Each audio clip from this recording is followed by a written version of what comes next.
اس video کی اہم discussion چلتی رہے گی، لیکن اس سے پہلے ویڈیو کو لائک اور شیئر کریں اور وائس آف ورلڈ چینل کو سبسکرائب کریں اور بیل آئیکن پر ضرور کلک کریں۔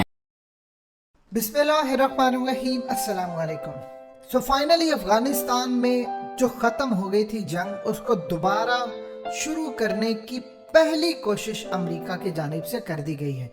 امریکہ نے افغانستان کے پروونس ننگرہار میں ایک ڈرون حملہ کیا ہے اور دعویٰ کیا ہے کہ انہوں نے یہاں پر ایک کی لیڈر داعش کا مار دیا ہے، اور اس کے بعد اب پوری دنیا میں ہلچل امریکہ نے مچا دی ہے کہ ہم نے یہ کر دیا ہے۔ امریکہ کے پاس گراؤنڈ پر کوئی انٹیلیجنس معلومات اکٹھی کرنے کا ذریعہ نہیں ہے، کوئی بھی، یعنی نہ ان کی گراؤنڈ پر سی آئی اے کے ایجنٹ کام کر رہے ہیں، نہ وہاں پر کوئی بھی بلیک واٹر کے لوگ ہیں، نہ وہاں پر کوئی ان کی فوج ہے، نہ اشرف غنی حکومت ہے۔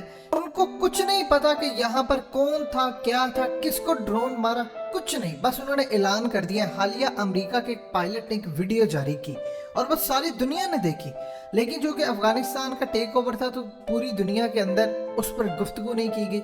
اس نے بتایا پوری دنیا کے سامنے کہ جب ہمیں الاؤ کیا جاتا تھا کہ آپ نے منع، ہم عام لوگوں کو مار کر کہتے تھے کہ ہم نے طالبان کو مار دیا، اس کو مار دیا، اس کو مار دیا۔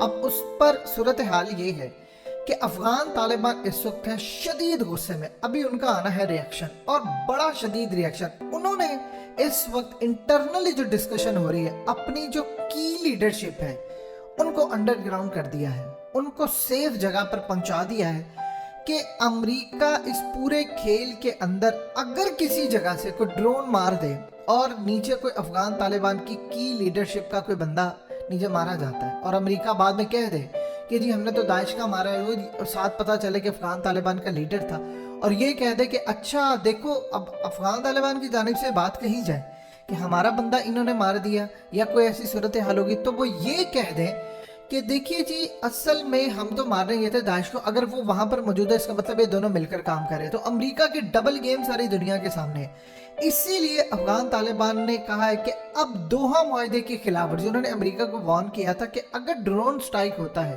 ہمارے ٹیک اوور کرنے کے بعد تو یہ دوحہ معاہدے کی خلاف ورزی ہے۔ پھر دوحہ معاہدے کے اندر یہ ہے کہ ہم امریکیوں کو کچھ نہیں کہیں گے، اور اگر یہ معاہدہ ٹوٹتا ہے، جو کہ ٹوٹ چکا ہے پہلے ہی بری طرح، لیکن افغان طالبان کی جانب سے بھی ٹوٹا نہیں، تو پھر ہم بھی یہ معاہدہ پوری طرح توڑ دیں گے۔ اب انہوں نے کر دیا ہے ایک ڈرون سٹرائک، جتنا مرضی نام لے، کسی کو نہیں پتا نیچے کیا ہے نہیں کیا۔ ان کو کیسے پتا ہے؟ کیا انہوں نے کوئی ایئر ڈیفنس سسٹم لگایا ہے؟ وہ سارا کچھ اکھاڑ کر لے گئے ہیں، نہ ان کی کوئی ٹیم ہے۔ اس وقت افغان طالبان کے لوگ سوشل میڈیا پر شدید برہم ہے۔ دیکھیے یہ پرانا کوئی 2001 والا معاملہ نہیں ہے۔